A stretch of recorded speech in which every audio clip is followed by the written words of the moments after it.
First class is seen as a symbol of luxury, privilege, and comfort. But sometimes societal prejudices come into play regarding who truly deserves first-class treatment. Maya Roberts was comfortably seated in the first-class cabin of Atlantic Airways when a flight attendant and a white passenger tried to make her move. However, when the flight ended, those who discriminated would learn the magnitude of their mistake in a painful way. Maya Roberts was a woman who caught the attention of those around her with her neatly curled black hair, flawless skin tone, and intelligent eyes. But what truly made her special was not where she sat or what she wore, but her self-confidence and determination. As a successful 42-year-old businesswoman, she had attended countless meetings worldwide, signed major deals, and inspired many young women. As the founder and CEO of Roberts International Ventures, Maya had built a strong investment portfolio and rescued many failing companies, turning them profitable. In her latest project, she wanted to acquire a small but prestigious airline, Atlantic Airways, to restructure and expand the company. However, before signing the deal, she wanted to see the company's true condition with her own eyes and experience the customer service firsthand. Today, she was at the beginning of a business trip from New York to Los Angeles. She had arrived at JFK Airport with a first-class ticket for Atlantic Airways Flight 157 and was now waiting for the plane's departure. As cabin crew welcomed passengers, Maya settled into Seat 2A in the first-class cabin. This seat by the window offered her both privacy and a view. With her elegant black suit, pearl earrings, and minimal makeup, she reflected the sophisticated air of the business world. The seat next to her was empty for now, and Maya hoped that perhaps this luck would continue, and she could enjoy the entire flight comfortably. While taking out her phone to check her latest emails, a voice caught her attention. "Excuse me, ma'am, is this your seat?" When Maya looked up, she saw another passenger standing in front of her. A middle-aged white man in an expensive-looking suit was looking at her with a questioning expression. "Yes, 2A, said Maya politely, showing her ticket. The man examined the ticket and then frowned. "Strange," he said. "My ticket also shows 2A. Maya was surprised. That should be impossible. Two people can't get tickets for the same seat. "Let's see," said the man, signaling to a flight attendant. A flight attendant, Sarah Williams, approached them. In her 30s, blonde and slender, Sarah began assessing the situation with a professional smile on her face. "Is there a problem?" asked Sarah. "Yes," the man said immediately. "It seems two tickets have been issued for the same seat. Can you resolve this confusion?" Sarah examined both tickets. "Ah, I see," she said. "There indeed has been a mistake. Give me a minute to resolve this situation." Sarah stepped away a few steps to check something on a tablet. Maya's ticket was completely valid, and there was no note or warning on the system.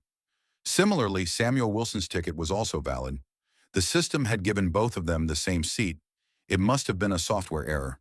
However, Sarah knew that Wilson was a Platinum Elite member and one of the company's most valuable customers. Wilson regularly flew between Los Angeles and New York and always preferred to sit in seat 2A. This is an interesting situation, Sarah thought. Considering the money and loyalty Wilson brought to the airline, it seemed reasonable to please him. On the other hand, Maya Roberts was polite, and her ticket was completely valid. However, in Sarah's eyes, Wilson was a priority customer. She was unaware that among the factors determining her choice were not only Wilson's high-level status, but also the fact that Maya was a black woman. Sarah approached Maya and politely said, "Ms. Roberts, I'm sorry, but the cabin is quite full. This gentleman, Samuel Wilson, is one of our top-tier mileage program members and has previously reserved this seat. We can find you another seat nearby." Maya raised her eyebrows. "I don't understand, Sarah. I'm also a Platinum Elite member and reserved this seat weeks ago.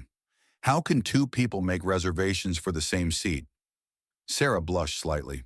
"Sometimes there can be errors in the system, but Mr. Wilson regularly uses this seat, and his preferences are important to us." "And my preferences?" asked Maya, without raising her voice but clearly. "I specifically chose this seat too." "I understand, Ms. Roberts, but—" "Actually," Mr. Wilson interjected, "this is already a very uncomfortable situation. Perhaps the lady could agree to move to a seat in economy. The flight isn't that long anyway." Maya noticed the man's arrogant attitude and felt anger rising inside her. But with years of experience in the business world, she knew how to keep her emotions under control. "No, Mr. Wilson, I do not agree to move to economy," said Maya. "I paid for first class and expect to stay in first class." Sarah, trying to calm the situation, began. "Perhaps another seat in first class." "No," said Maya in a definitive voice. "I chose this seat, and my ticket confirms this. If there is a mistake, it is with Mr. Wilson's ticket." Wilson's face reddened. "Look, ma'am, I am one of Atlantic Airways' most loyal customers. I fly this route every week and always sit in this seat." "And does that automatically give you priority?" asked Maya, in a calm but determined voice. Wilson blinked as if he couldn't believe Maya was challenging him.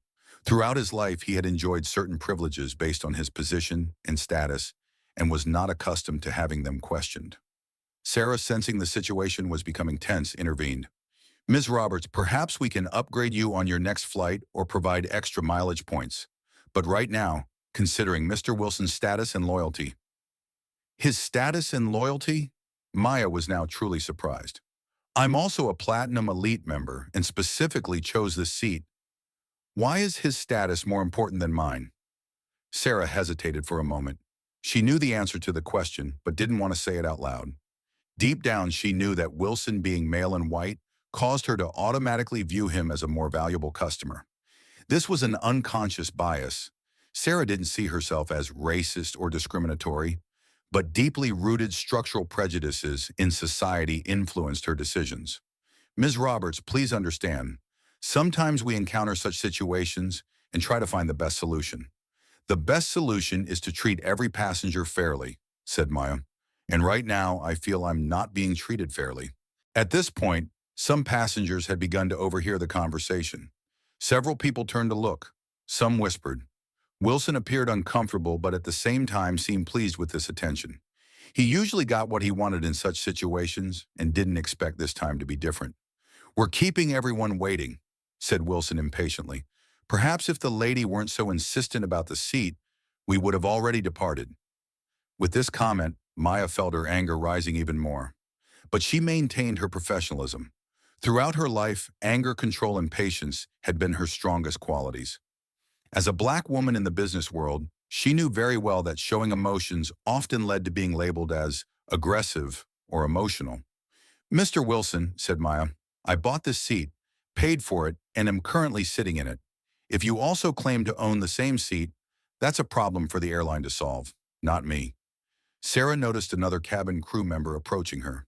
They had a quick, quiet conversation, and then Sarah turned back to Maya. "Ms. Roberts, we're offering you seat 5C. It's still in first class, and we'll provide complimentary drinks and extra service throughout the flight." Maya thought for a moment. A voice inside her told her to resist and continue standing up for her rights. But at the same time, she knew this dispute was delaying the flight and affecting other passengers. Additionally, she could see this as an opportunity to examine and evaluate Atlantic Airways' customer service understanding. After all, before buying the company, she wanted to understand its culture and how it operated. 5C was an aisle seat and next to the restroom. Definitely not a seat she would prefer. But she didn't want to delay the flight's departure any further. "Fine, fine," she finally said. "But I want you to know that I am not at all happy with this situation, and I will discuss this matter with your company separately later." "Thank you, Ms. Robert," said Sarah with relief. "We're grateful for your understanding." Maya gathered her belongings, and as she moved towards seat 5C, she saw Wilson settling into 2A with a satisfied expression. Wilson, without looking at Maya, dropped himself into the seat and took out a magazine. These kinds of small victories were a part of Wilson's life. People making room for him, prioritizing his wishes, recognizing and valuing his existence. As Maya sat in her new seat, she tried to control the anger inside her. She had encountered such situations before, but each time it was equally irritating. As a black woman, she had been subjected to similar injustices throughout her life, but this did not make the situation acceptable. The cabin chiefs must have heard about this incident because throughout the flight, Sarah and other cabin crew tried to show Maya extra attention. They tried to compensate for the situation with free drinks, special meals, and constant, "Are you comfortable?" questions. Maya accepted everything gracefully, but she didn't fool herself about the true reason for this special treatment: guilt and an attempt to avoid a potential complaint. In the middle of the flight, Sarah had brought a glass of champagne and said she wanted to apologize. Maya accepted the champagne, but understood Sarah's true intention. "Ms. Roberts," said Sarah, lowering her voice, "I'm truly sorry. I know we tried to handle the situation in the best way, but I understand that you're still uncomfortable." Maya looked at her. Sarah was young, perhaps still at the beginning of her career, and was being shaped by the system. Maybe she could make a difference. "You know, Sarah," said Maya in a thoughtful voice, "sometimes being fair means treating all customers equally, regardless of status, race, or gender." Sarah froze for a moment, then nodded. "You're right," she said, but her words came out empty and automatic. She hadn't internalized them, just trying to placate the customer. As they approached Los Angeles, Maya took out her phone and wrote a short email. She described the situation to Richard Morgan, the CEO of Atlantic Airways and a close friend. Richard and Maya had a friendship spanning many years and had recently been working on a serious business deal. Richard knew they had to sell the company, but someone like Maya could transform Atlantic Airways into a better company. "One more thing," Maya added at the end of her email. "Let's discuss this in our meeting tomorrow.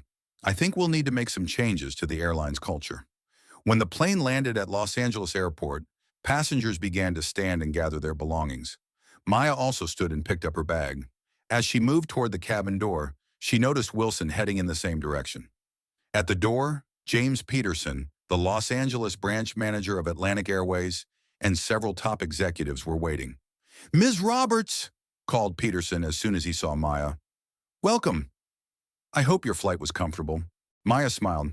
"It was good apart from some minor issues, James."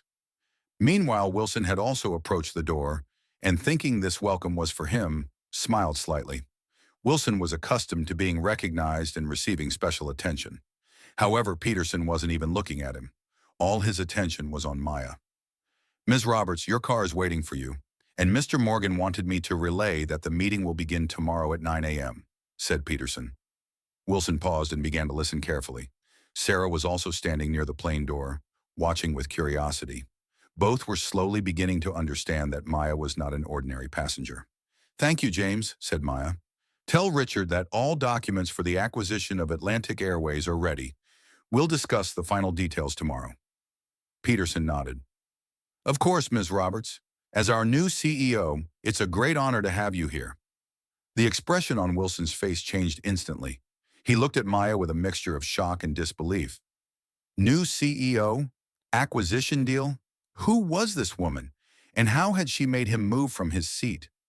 Sarah's face had turned completely white, as if she had seen a ghost. The first impression of her new boss had not been good at all.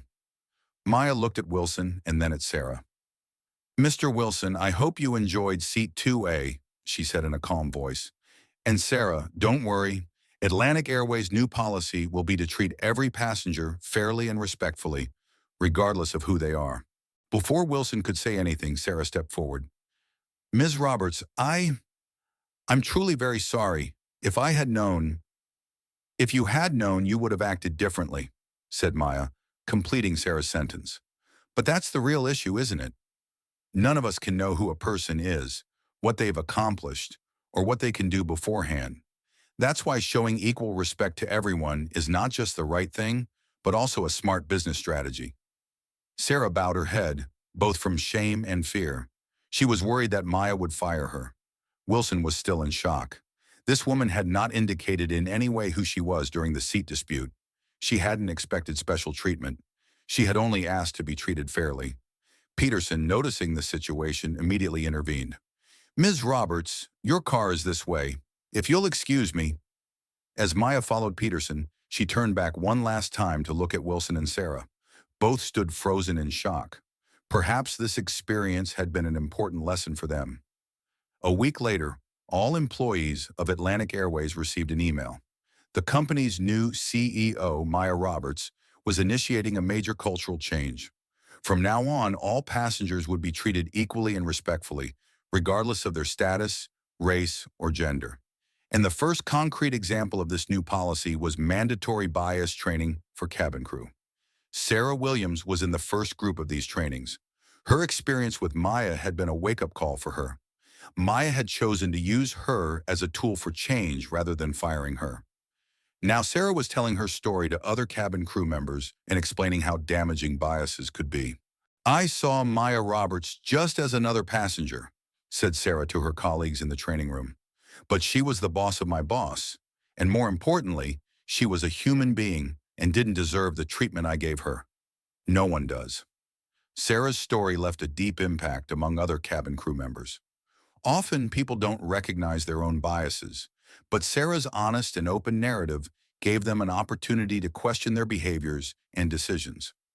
Atlantic Airways, under Maya Roberts' leadership, became an industry leader in customer satisfaction and employee training.